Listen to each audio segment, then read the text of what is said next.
আসসালামু আলাইকুম ওয়া রাহমাতুল্লাহি ওয়া বারাকাতুহু। আলহামদুলিল্লাহি ওয়াহদাহু ওয়াসসালাতু ওয়াসসালামু আলা মান লা নাবিয়্যা বা'দা। আলহামদুলিল্লাহ, সমস্ত প্রশংসা আল্লাহ সুবহানাহু ওয়া তাআলার জন্য। শান্তির ধারা বর্ষিত হোক প্রিয় নবী মুহাম্মদুর রাসূলুল্লাহ সাল্লাল্লাহু আলাইহি সাল্লামের উপর। সম্মানিত ফেসবুক পেজের দর্শক মণ্ডলী, বন্ধুগণ, দূরে এবং কাছে থেকে যারা দেখতেছেন, তো আমাদের বাংলাদেশে একটি মর্মান্তিক ঘটনা, দুঃখজনক ঘটনা, যে আল্লাহ সুবহানাহু ওয়া তাআলার মুখের কথা, কালামুল্লাহ, আল্লাহ সুবহানাহু ওয়া তাআলার মুখের বাণী, সেই কালামুল্লাহ কোরআনুল কারীমকে এই যে কয়েকদিন আগে বিশ্ববিদ্যালয়ের একটি ছাত্র, হিন্দুত্ববাদী অপূর্ব পাল, সে কি করেছে, আল্লাহ সুবহানাহু ওয়া তাআলার কোরআনকে ব্যঙ্গ করেছে।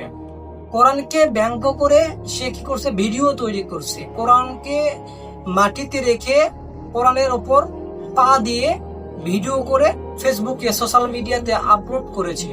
এটা হলো বাংলাদেশের ৯৬% মুসলমানের দেশ, ৯৬% মুসলিম এখানে বসবাস করে। আর সেখানে একটা হিন্দুত্ববাদী অপূর্ব পাল নামে এই হিন্দু ছেলেটা কোরআনকে অবমাননা করবে, এটা বাংলাদেশের মুসলিম কখনো মেনে নিতে পারে না। আমরা এর দৃষ্টান্তমূলক শাস্তির আবেদন করতেছি।